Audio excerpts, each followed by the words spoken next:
Niining panahon nga ang putling ebanghelyo gihagit sa mga hiwi nga pagtulunan. Kinahanglan mo barug ang mga tinun-an ni Kristo sa pagpakigbisog sa paglaban sa pagtuo, nga makausa ug alang sa tanang panahong gihatag sa Dios ngadto sa iyang katawhan. Maoy hinungdan nga namugna kining tulumanon ang putling ebanghelyo. 30 minutos nga pagsabwag sa tinuod nga ebanghelyo. Kauban ni Pastor Jeremias Hangad, ang putling ebanghelyo. Tulumanon nga gihatod kaninyo sa Herald of Grace Radio Ministries Philippines. Ang putling ebanghelyo.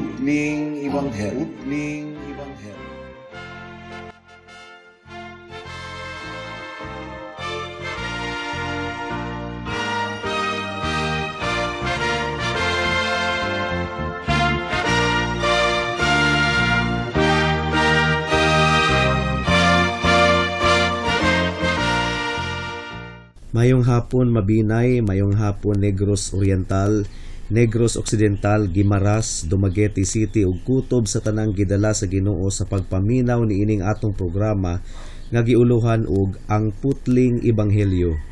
Kini ang inyong igsuon og higala sa kahanginan si Pastor Jeremias Lauri Hangad sa Herald of Grace Radio Ministries Philippines, dinuyugan sa iglesia nga nag-sponsor ni ining atong programa, ang Salitran Covenant Bible Church sa Barangay Salitran, Dakbayan sa Dasmariñas, Probinsya sa Cavite.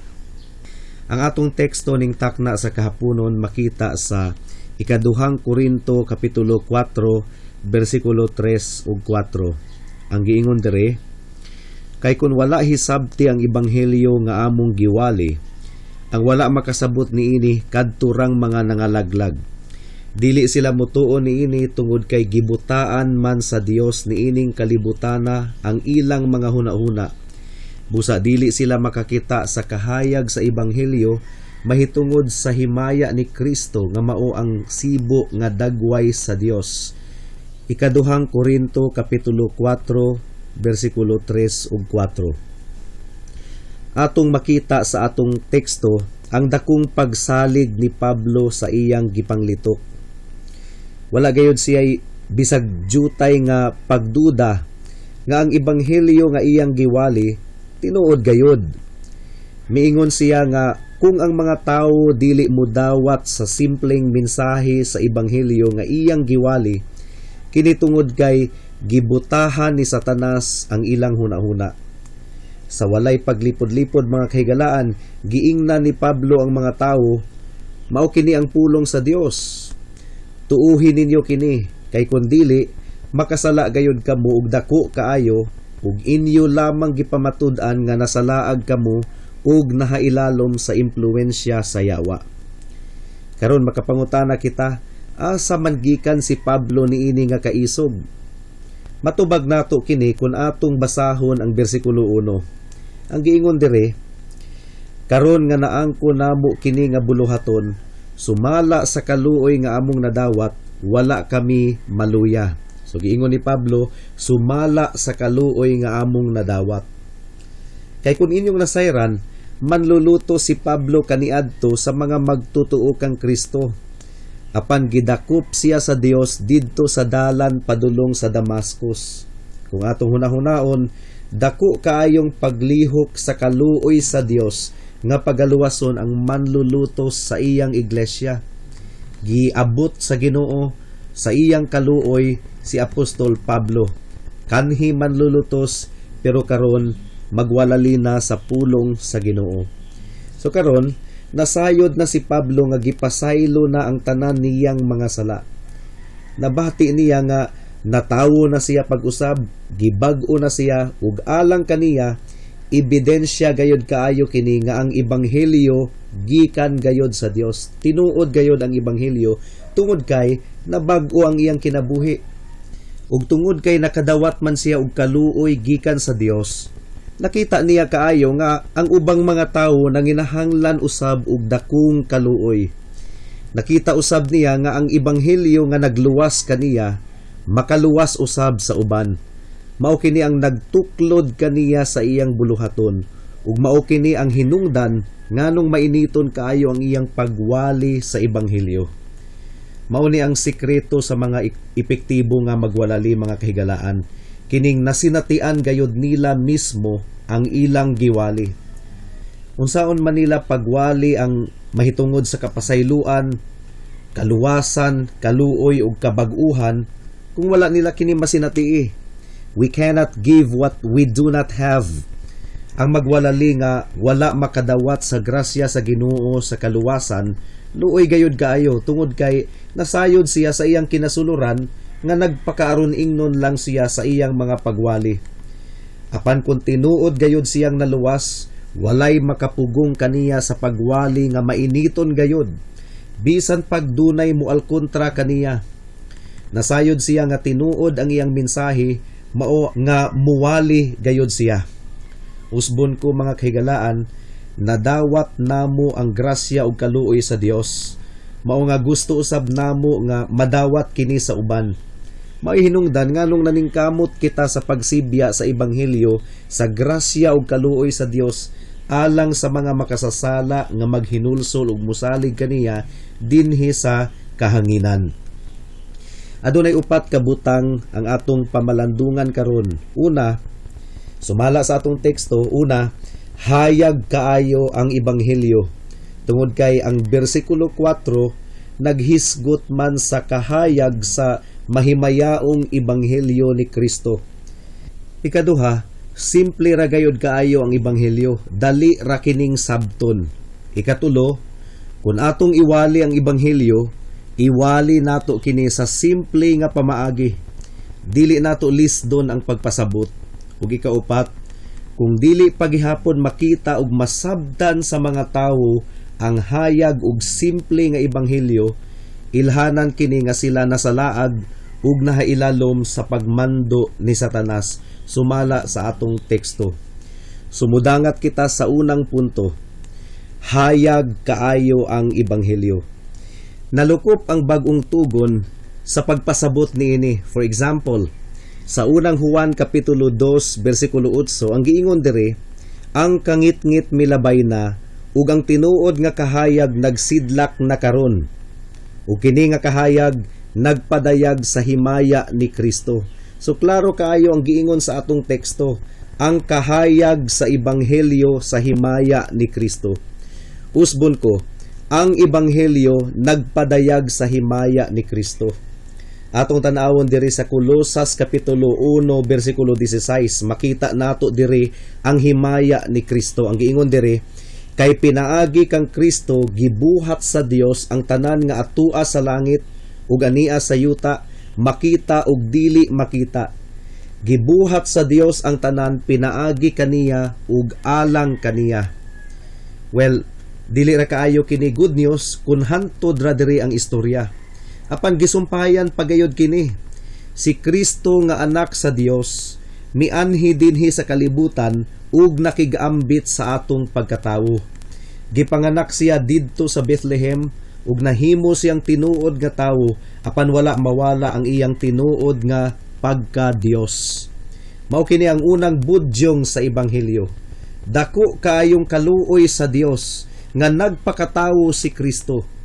Ang Dios nga atong nasad-an nakigambit sa pagkatawo sa mga makasasala. Kahibulungan gayud kini kaayo.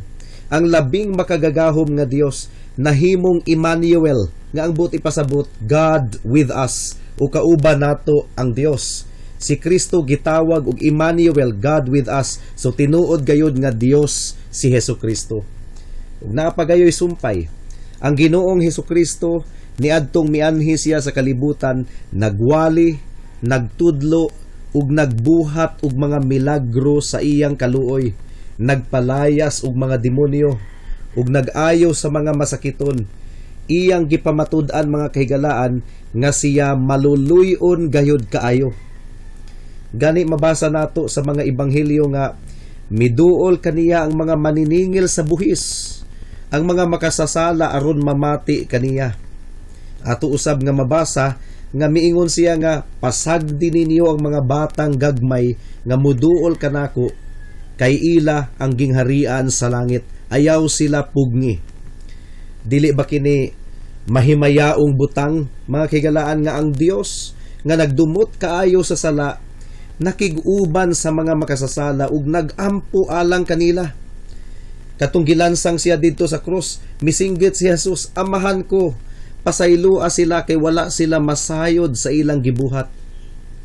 Dili na kini ikalalis pa ang giingon ni Apostol Juan, ang pulong nahimong tawo ug mipuyo kauban kanamo, puno sa grasya ug kamatuoran.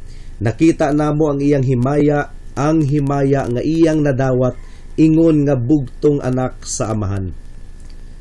Apan ang pinakalanog kaayo nga budyong sa ebanghelyo mao nga si Kristo nga anak sa Dios sa gitakdang panahon nagsakripisyo alang sa atong mga kasalanan. Iyang gihala didto sa cross ang iyang lawas ug dugo aron mahupay ang kasuko sa Dios batok sa mga makasasala.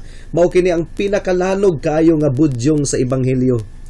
Makita nato niini ang hilabihang himaya sa iyang gugma. Gipas-an ni Jesus ang tanang kabug-at sa sala didto sa cross. Nagantos kaayo siya, giagwanta niya ang pagtalikod sa amahan kaniya. Ang matarong nga Dios ug tawo, tungod kay si Jesus, Dios man usab ug tawo man usab, nagantos alang sa mga dili matarong, aron dad-on kita ngadto sa Dios. Mao kini ang ebanghelyo nga atong giwali, mga kahigalaan, ang ebanghelyo sa pagbansili. Tungod kay adunay dakong pagbansili, there is a great exchange. Mibarog si Jesus alang sa mga makasasala ug naganto siya tungod sa paglapas sa mga makasasala batok sa balaod sa Dios. Ang tanang silot sa sala nga gimando sa balaod, si Jesus ang nagpas-an.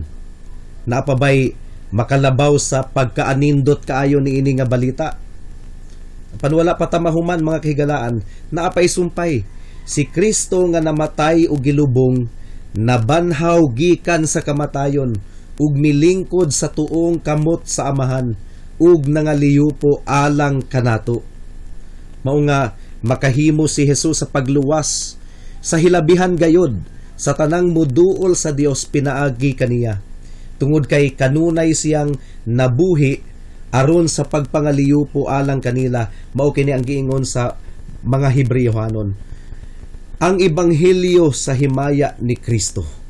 Himaya kini sa Dios nga nagpataliwala siya tali sa mga tawo ug sa Dios, nangaliyupo alang sa mga makasasala nga mudangup kaniya. Ug ang basihan sa iyang pagpangaliyupo mao ang argumento sa dugo nga iya nang giula didto sa cross. Apan dili maayo nga kalimtan nato ang usapa ka kamatuoran nga si Kristo nga naghari karon sa iyang kahimayaan ug nangaliyupo alang sa iyang mga katawhan, mubalik pag-usab aron tigumon ang tanan niyang mga niluwas aron makauban na niya hangtod sa kahangturan. Mubalik pag-usab si Jesus. Mao kini ang kinatibuk ang kahayag sa ebanghelyo. Gipakita niini ang himaya ni Kristo, ang himaya sa iyang gugma ug kaluoy, ang himaya sa iyang hamili nga dugo nga adunay gahom sa paghinlo sa pinakaitom nga sala. Mao kini ang ebanghelyo sa himaya ni Kristo ug ang kahayag niini, mga kahigalaan, landag gayod kaayo. So mao kini ang unang punto, ang ebanghelyo hayag gayod kaayo. Ikaduha, ang ebanghelyo sayon rang sabton. Walay makalibog nga bahin sa ebanghelyo. Walay bahin niini nga dili masabtan sa mga tawo. Gawas na lang kung nagdumili sila sa pagsabot niini. Alang sa mga taong nagtinguha sa pagsabot niini, tataw gayod kaayo ang mensahe niini. Naay mga libro nga lisod kaayong sabton, nga kung pwede pa lang direkta kitang makikita sa author o manunulat sa maong libro aron pangutan-on nato siya kung unsa ba gayud ang buot ipasabot niya sa iyang libro. Apan ang ebanghelyo sa Dios, mga kahigalaan, dili lisod sabton. Paminawa kini higala. Tinuod nga misteryosong butang ang pagpakatao ni Kristo. Ang Dios nahimong tawo nga wala mawala ang iyang pagka-Dios. Misteryoso gayud kaayo kini. Pero dili na nato labdon pa ang atong ulo aron tugkaron nato ang tanang mga detalye niini. Pero lisod bang sabton kini nga mensahe nga ang Dios nahimong tawo ug mipuyo kauban sa mga tawo? What about the doctrine of atonement? Kining doktrina nga si Kristo maoy nag-antos alang sa mga makasasala. Lisod ba kining sabton? Lisod alang sa mga tawong nagdumili sa pagsabot. Mangutana sila, pwede ba na nga ang walay sala mag-antos alang sa mga makasasala? Ayaw na og libuga pa ang imong hunahuna higala. Kung giingon sa Biblia nga ang kamatayon ni Kristo mao ang nagwagtang sa kasuko sa Dios batok sa mga makasasala nga mituo kang Hesus, ayaw na lisod-lisura pa ang imong utok. Dawata na lang kini pinaagi sa mga mata sa pagtuo, ingon nga maayong balita alang sa mga makasasala nga susama nimo ug kanako. Kung halos mamatay na ang usa ka tawo sa kagutom, unya dunay mihatag niya og pansit, dili na siya makiglalis pa kung giunsa pagluto ang maong pansit. Mukaon na siya diretso aron masulbad ang iyang kagutom. Karon, kung nagproblema ka sa imong sala, unya nasayran nimo nga ang kamatayon ni Kristo didto sa cross mao di ay ang solusyon sa imong problema sa sala, ayo na pakiglalis pa. Tuuhi og saligi na dayon kini nga kamatuoran. Simple kini nga mensahe mga kaigsuonan, walay makalibog niini. Kining bililhon kaayo nga doktrina nga pagaisipon kita nga matarong atubangan sa Dios, pinaagi sa pagtuo sa merito sa kamatayon ug pagkabanhaw ni Kristo. Unsa may makalibog niini? Klaro pa man kini kaayo kay sa udtong tutok. Salig dayon kang Hesus alang sa imong kaluwasan. Lisod ba ka ng sabton? Nanginahanglan pa ba kini og lalom nga pilosopiya? Wala na.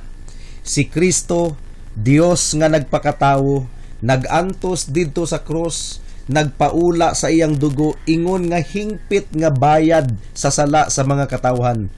Ug nga ang mutuog mosalig kaniya, pagaisipon nga matarong atubangan sa Dios.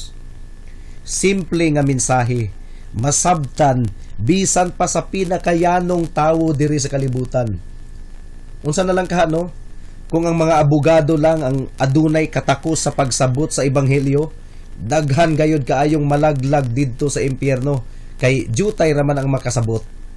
Pananglitan og lisod kaayong sabton ang ebanghelyo. Luoy kaayo ang himalatyon. Galisod na gani og ginhawa, pero maglisod ta og pasabot kaniya sa ebanghelyo kay nanginahanglan pa man kini og komplikado nga pagpasabot. Dalaygon kaayo ang Dios. Tungod kay ang ebanghelyo tataw gayud kaayo nga bisan ang himalatyon makasabot niini. Unsa may atong isulti sa tawong himalatyon? Unsa pa man di ay? Isulti nato kaniya nga si Hesukristo mianhi dinhi sa kalibutan aron sa pagluwas sa mga makasasala, nga si bisan kinsa ang mutuo kaniya dili malaglag kundili adunay kinabuhing walay katapusan. Unsa may atong buhaton kung ang ebanghelyo lisod pang sabton? Unsa man, magbitbit pa ko og daghang mga diksyonaryo nga Latin ug mga libro sa pilosopiya. Luoy kaayo ang himalatyon, mamatay na lang, wala pa gihapon makadawat sa grasya sa kaluwasan. Salamat na lang kay ang ebanghelyo dili lisod sabton. Makasabot niini bisan pa ang taong himalatyon. So mudangat na kita sa ikatulong punto, kung atong iwali ang ebanghelyo, iwali nato kini sa simple nga pamaagi. Dili nato lisdon ang pagpasabot. Simple ra ang ebanghelyo, so simple ra ang atong pamaagi sa pagwali. Klaro kayo ang giingon ni Pablo sa ikaduhang Korinto kapitulo 3 bersikulo 12 nga gigamit namo ang yanong pinulungan. Take note mga kaigsuunan, miingon si Pablo, gigamit namo ang yanong pinulungan, simpleng pinulungan.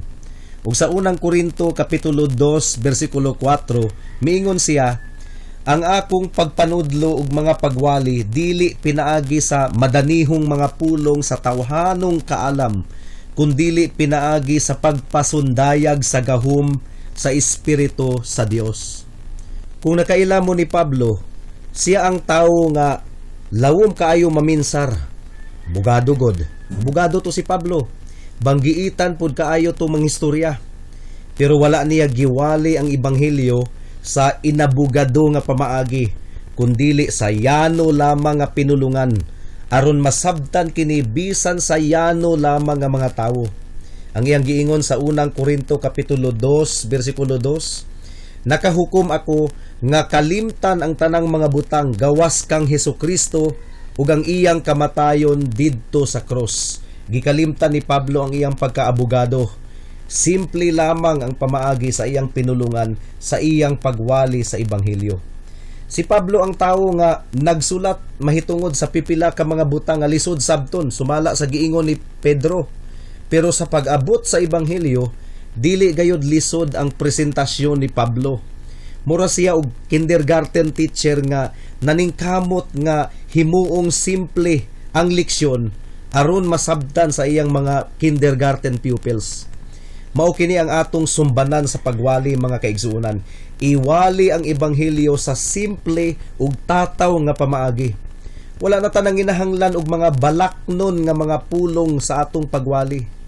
Basin og mahimo hinuon ka ng mga babag nga dili masabtan sa mga tawo ang mensahe sa ebanghelyo. Sa katapusan, kung dili pagihapon makita og masabtan sa mga tawo ang hayag ug simple nga ebanghelyo, ilhanan kini nga sila nasalaag ug nahailalom sa pagmando ni Satanas.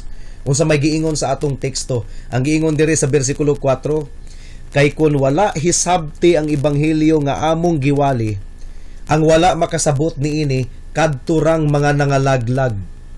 Gibutaan ni Satanas ang mga mata sa mga dili magtotoo. Mao kini giingon sa atong teksto, aron dili nila makita ang mahimayaong ebanghelyo ni Kristo. Hayag na gud kaayo ang ebanghelyo. Unya dili paghihapon nila masabtan. So klaro kaayo nga gibutaan ni Satanas ang ilang mga mata ug huna-huna. Ang dili pagtuo, pagsabot, pagdayig ug pagdawat sa ebanghelyo ilhanan kana sa pagkalaglag. Gusto na akong prangkahan karon ang mga tawo nga wala modawat sa ebanghelyo tungod kay dili kuno sila kasabot niini ug wala sila'y nakita nga nindot gikan niini. Mga kahigalaan, kung nadunggan na ninyo kini nga giwali nga naha kaninyo, unya wala gihapon kamo modawat niini, tataw gayud kaayo nga kung gililong kini gikan sa inyong mga mata, kini tungod kay buta pa kamo diha sa espiritu. Sa laktod nga pagkaistorya, patay pa kamo sa espiritu gumikan sa inyong mga sala. Efeso kapitulo 2 bersikulo 1. Sa laing bahin, kamo nga mga nakadawat sa ebanghelyo, naluwas na kamo. Kung mituo mo nga si Jesus mao ang manluluwas, gipakatawo na kamo diha sa Dios. Kung gidawat ninyo si Kristo ingon nga inyong Dios ug manluluwas, naluwas na kamo. Apan kung wala gihapon ninyo makita ang himaya ni Kristo, taliwala sa kahayag sa ebanghelyo, klaro kaayo nga buta ang inyong mga mata. Bisag unsa kahayag sa adlaw, apan kung ang tawo adunay glaucoma ug katarata, ngit-ngit gihapon ang iyang pananaw. Sa susamang paagi, bisag unsa kahayag ang ebanghelyo, kung buta ang espirituhanong mga mata sa usa ka tawo, dili gihapon siya makakita niini. Hinaot nga ang espiritu sa Dios magatandog sa mga katawhan mahitungod sa sala sa dili pagkamatinuohon, the sin of unbelief. Wala ako'y gahom niini isip usa ka pastor, kutob lang ko sa pagwali. Ang balaang espiritu lamang ang makabuhat niini. Hinaot nga ang atong teksto sama sa espada nga duhay sulab, mudulot ug musamad sa mga konsensya sa mga namati karon sa atong programa. Sumala sa atong teksto, ang wala mituo kang Kristo nasalaag ug nalaglag. Wala giingon diri nga malaglag, kundili nalaglag. Tungod kay ang wala mituo gihukman ng daan, tungod kay wala siya mutuo sa anak sa Dios. Mao kini giingon ni Hesukristo. Iduot kining tulo ka mga pulong sa inyong konsensya, mga kahigalaan, gihukman ng daan. Hinukman bisan karon, nangalaglag na kamo, nga ang buot ipasabot, nag-anam-anam na mo og marcha padulong sa walay katapusang pagkaalaot didto sa impyerno. Nagkataas ang inyong kinabuhi, nagkaduol sa kamatayon, nagkaduol sa impyerno. Kung kamo wala gihapon mituog misalig kang Hesukristo, ingon nga Dios ug manluluwas. Makalilisang kaayo kini nga kahimtang, nga gipamatud-an sa imong sitwasyon karon higala, nga nagpabilin ka pang wala makasabot sa ebanghelyo. O kung nasabtan manimo kini, wala ka makadayig niini, wala ka makakita sa katahom ug himaya niini. O kung jutay nakadayig ka niini ug nakakita ka og jutay ng himaya niini, wala gihapon kini makatandog sa imong pagbati o makahikap sa imong kasing-kasing aron ka mudangop kang Hesukristo, makalilisang ka na nga sitwasyon. Sa laktod nga pagkaistorya, wala ka mituog misalig kang Hesus. Siya lang unta ang pwede nimong masaligan alang sa imong kaluwasan. Apan gisalikway mo siya, pinakasimple raman unta nga butang sa tibuok kalibutan ang pagsalig kang Hesus. Apan dili kaganahan mubuhat ni ana nga simple nga butang. Dili na unta kinahanglan pang langayon ang pagsalig kang Hesus. Apan pila na katuig kang naglangan-langan higala. Kung ang pagtuo nakadala og kaluwasan or nagdala og kaluwasan, nganong dili man nimo ang kunon ang kaluwasan?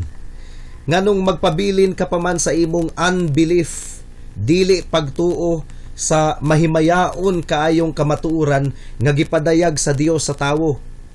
Makalilisang kaayo kana nga kahimtang, kanang tinuyo na gayod nga magpabilin sa kangitngit bisan og hayag na kaayo ang ebanghelyo. Ilhanan kana nga ikaw nalaglag.